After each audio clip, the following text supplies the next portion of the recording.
Pada video kali ini saya akan coba mereview asrama Residenza Olympia ini ya. Ini suasana depannya. Terus kisah masuk. Ini alamatnya di Lungodora, Siena. Oke, kita masuk.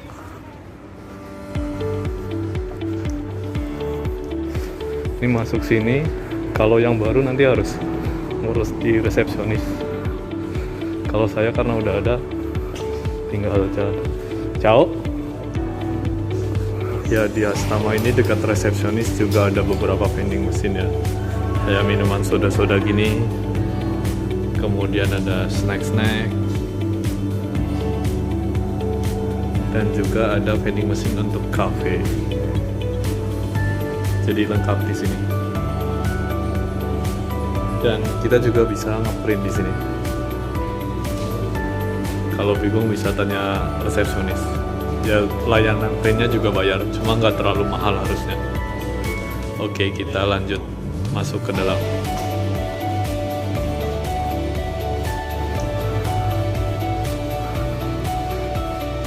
Nah, di sini ada beberapa gedung. Ini gedung B, ini gedung A, kemudian yang sana itu gedung C, dan yang itu gedung D. Dan di dalam sini tuh ada taman-tamannya gitu. Oke, kita ke sana. Nah, gedung B ini tepat sekali di belakang mensanya. Cuma harus muter, tetap harus masuknya lewat depan. Nggak bisa nerobos langsung ke sini. Oke, kita jalan masuk dulu. Nah, asrama sini disabled friendly ya. Jadi bisa pakai kursi roda lewat sini untuk masuknya. Dan di dalam ada lift untuk ke atas. Tapi saya mau masuk lewat sana yang lebih dekat jalan kakinya. Nah, ini yang ke bawah ini ruang laundry sama setrika gitu. Tapi kalau setiap mau itu harus lapor dulu ke sana karena elektriknya dimatiin. Jauh. Nah, orang sini ramah-ramah, jadi setiap itu saling menyapa gitu. Ciao. Oke, ini tempat kamar saya. Kita buka dulu.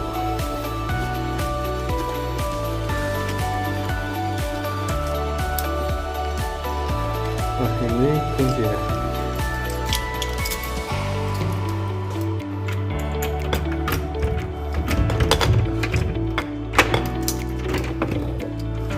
Oke, kita masuk dulu. Nah, pintu ini nih sebenarnya nggak perlu dikunci dari luar pun aman, dan dia otomatis nutup, jadi nggak kelupaan ngunci atau gimana gitu kalau kita keluar, karena ini nggak bisa dibuka dari luar tanpa kunci, jadi harus pakai kunci baru bisa dibuka. Terus jangan lupa ini buat kartu elektriknya. Sebenarnya kartu apapun bisa sih, tinggal dimasukin aja. Kartu ATM saya pun bisa.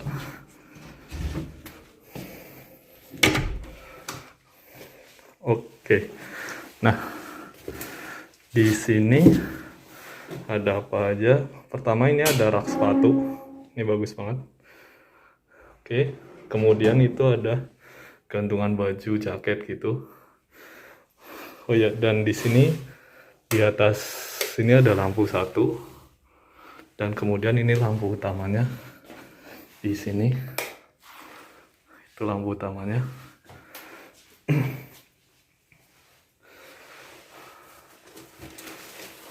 Oke, terus di sini dapat apa aja? Kita dapat kulkas mini. Ini udah punya saya, kulkas mini, dan ada freezernya juga mini di situ. Jadi kalau masak bisa gitu. Terus ini ada rak itu untuk rak buku. Terus ada meja belajar dan ada kursi. Dan di sini disediain wifi ya, meskipun gak terlalu kenceng gitu. Terus ini disediain selimut, handuk muka. Ini handuk muka. Ini handuk tangan, ini handuk muka, dan ini handuk mandi. Nah, ini keset kamar mandi gitu. Yang setiap minggunya diperbarui. Kalau baru banget datang dikasih 1 gelas sama sama sabun, satu sabun. Oke, terus ini lemari bajunya. Nggak saya buka karena banyak barang-barang itu. Dan di sini ada slot juga, bisa buat naruh koper. Oh ya, di sini disediain 2 lampu belajar ya. Ini bisa dinyalain, tapi warnanya kuning gitu. Buat lampu tidur. Terus di sini juga disediain, sama juga lampu belajar. Terus ini telepon lebih ke kalau kita butuh apa-apa ke resepsionis. Tapi saya nggak pernah pakai gitu sih. Untuk storage, selain rak buku dan lemari yang tadi udah ditunjukin, kita juga dapat rak kecil macam brankas gitu. Ada 3 laci di sini. Oke, terus kita coba lihat kamar mandinya. Ada apa aja. Nah, ini lampunya. Nah, ini agak loading lampu kamar mandinya. Agak lama. Nah, di toiletnya ada apa aja? Ini nggak include ya, karena ini emang punya saya. Ini krim kalau pas winter. Sekarang sih udah jarang banget dipakai sih. Kalau winter, kalau kita belum biasa itu nanti kayak pecah-pecah gitu, bahkan sampai memar-memar. Jadi harus pakai krim. Nah, ini ada kaca besar, terus ini ada tempat buat naruh apapun, sikat gigi dan lain-lain. Terus ini ada tempat sabun cuci tangan di sini. Ini ada wastafel, bisa air panas ya. Kalau ke sini panas, kalau ke sini dingin. Kalau tengah ya berarti sedang. Terus ada tong sampah. Terus ada ini toiletnya. Ini ada tempat tisu, tapi tisunya harus nyediain sendiri. Terus ini ada tempat mandinya. Mandinya pakai shower, sama bisa air panas gitu, panas atau dingin gitu. Untuk biayanya sendiri di sini tuh kalau waktu di emailnya sebenarnya tertulisnya tuh 475 per bulan ya. 475 euro per bulan, tinggal dikali sekitar 16 ribuan berapa gitu. Nah, tapi kalau waktu pertama itu nanti ada city tax-nya, tambahan city tax atau pajak kota. Nah, itu waktu saya bayar bulan pertama itu sekitar 490-an. Nah, tapi di bulan kedua itu saya cuma 460-an gitu, nggak 475. Ya, jadi saya kurang tahu juga sih bayarnya gimana, tapi nggak mungkin jauh dari situ. Nah, di sini di Residenza ini nih ada 3 tipe sebenarnya. Yang pertama yang ini, yang private room sama private bedroom, tapi dia kitchennya sharing. Nanti kita jalan-jalan juga ke kitchennya. Yang kedua itu ada yang tipe by locale, itu dapur sama bednya itu private. By locale itu kalau di Indonesia ya kontrakan 2 petak, ada sekatnya antara dapur sama kamar tidurnya. Nah, kalau by locale itu sekitar 560-an euro sebulannya. Itu benar-benar private dapurnya. Atau yang sharing. Jadi by locale itu bisa dipakai sendirian, benar-benar sendiri, atau sharing. Dipakai sharing berdua. Nah, kalau dipakai sharing berdua ya berarti, nah itu kurang tahu biayanya berapa. Oke, dan selain tadi yang fasilitas-fasilitas udah dijelasin kayak tempat, storage, meja, dan lain-lain, di sini itu fasilitas lainnya adanya heaternya sentral, tapi nggak ada AC. Jadi makanya kalau summer ya jendelanya dibuka. Nah, kalau winter itu AC-nya sentral itu udah langsung ke ruangannya gitu, nggak ada nggak ada bentuk AC konvensionalnya. Nah, di sini kalau winter itu kan habis winter fall ya. Nah, itu tanggal 15 April itu udah di-cut heaternya, udah dimatiin dari dari sistemnya langsung. Jadi kalau misalnya kita masih kedinginan, nah itu kita bisa request. Request maksudnya apa? Request tambahan selimut. By default itu dikasih selimutnya tuh 2. Ini satu selimut, terus ini dikasih 1 bantal, terus sama ini selimut yang tebel. Nah, kalau kita belum terbiasa winter di sini, ini bisa request tambahan lagi. Jadi 3 selimut gitu. Oke, sekarang kita coba jalan-jalan ke dapurnya. Let's go.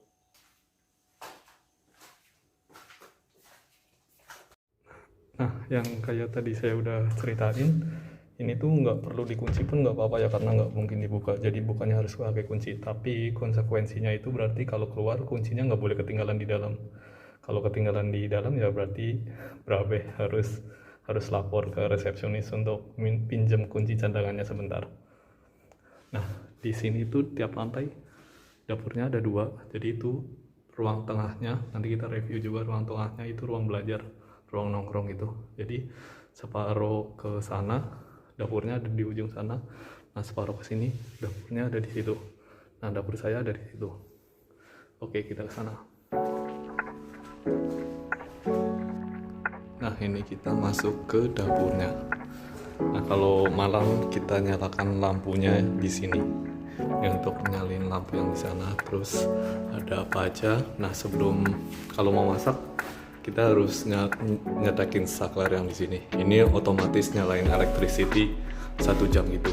Jadi kalau kelupaan matiin itu otomatis mati kalau sejam. Nah, di Eropa ini standarnya ketat ya kalau untuk safety, kayak misal di tempat-tempat kamar mandi atau yang basah, karena di dapur ada wastafel, barangkali lupa tangan basah megang saklar. Nah, di sini tuh udah dilapisi karet gitu, jadi lebih aman. Nah, di bagian sini kita ada tempat rak piring gitu ya, tapi di sini semua stufnya itu kita nyiapin sendiri gitu, beli sendiri atau nyewa. Kalau nyewa di sini harganya lumayan sih, tapi saya lupa kemarin dijelasin berapa. Tapi kalau nyewa itu 1 set. Nah, berhubung saya masaknya nggak neko-neko dan memang di sini coba sementara doang, itu saya cuma beli panci 2 sih, dan beli sendiri karena nanti sekalian dipakai pindah. Nah, ini ada 2 wastafel. Jadi misal kalau banyak yang masak nggak terlalu antri.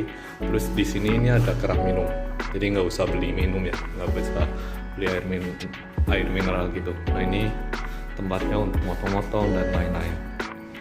Nah, kemudian ini ada kompor gasnya ya. Nah, ini contohnya, ini lupa dimatiin nih. Nah, tapi karena electricity-nya otomatis mati, sejam dia mati sejam. Nah, ini harusnya lurus kayak gini kalau mati. Nah, salah satu kekurangan dapur nggak private ya kalau mau masak seperti saya ini, mau ngangetin daging sama masak telur dan brokoli, ya apa-apa harus dibawa ke sini. Nah, ini kompornya jadi ada 2 set, masing-masing 4 tungku. Terus ada oven besar di sini. Nah, kalau masaknya yang agak besar gitu, misal banyak asapnya, ini ada kipas asapnya bisa kita nyalain di sini. Nah, kemudian, meskipun kita harus bawa alat-alat masak ya, tapi sebenarnya kalau alat-alat masak rutin itu kita disediain locker di sini. Jadi misal bumbu-bumbu itu ada lokernya masing-masing kamar dikasih 2 slot, ada nomornya. Nah, ini saya B013. Ini saya dapat 2 loker juga. Nah, ini misal saya nyimpan bumbu-bumbu yang memang nggak perlu masuk kulkas, masukin sini biar nggak bolak-balik bawa dari kamar. Nah, selain oven besar tadi ada microwave juga di sini. Jadi kita bisa pakai microwave untuk ngangetin makanan. Kalau ini Teko Elektrik sih punya mahasiswa, bukan fasilitas ini. Terus ada beberapa tong sampah, dan di sini ketat juga ya, tertib juga, dipisah-pisah kayak ini kaleng dan kaca. Terus ini yang organik, terus ini yang unsorted, bisa campur-campur. Terus ini plastik, dan itu yang paper. Jadi harus kalau di Turin itu ya bedain mana jenis-jenis plastik. Di Indonesia juga udah mulai menerapkan kayak gitu ya. Ini mejanya bisa buat makan bersama atau belajar bareng, yang mana belajarnya bisa sambil ngobrol. Kalau ruang belajar khusus yang silent nanti kita tunjukkan tersendiri. Oke.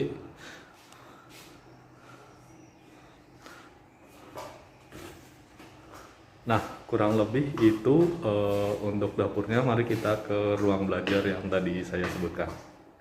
Let's go.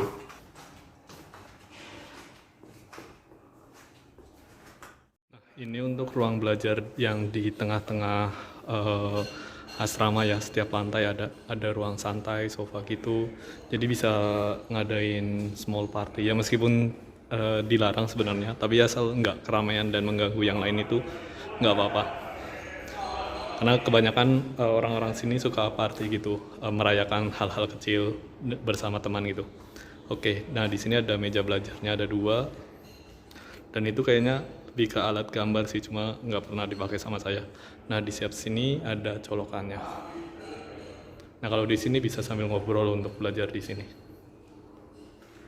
Dan kalau panas jendelanya bisa dibuka ini untuk lihat keluar.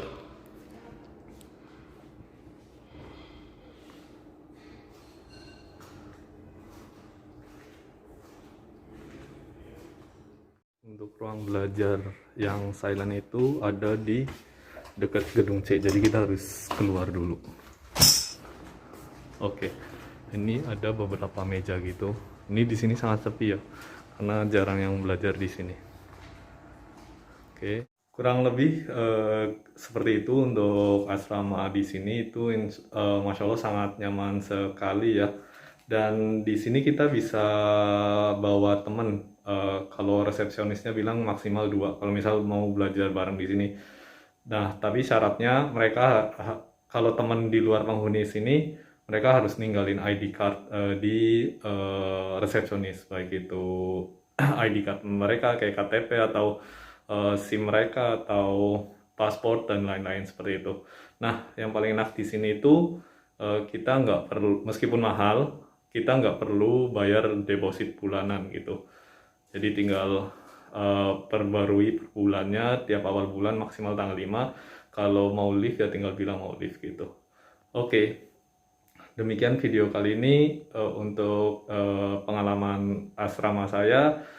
Terima kasih yang sudah menonton. Sampai jumpa di video-video selanjutnya. Bye-bye.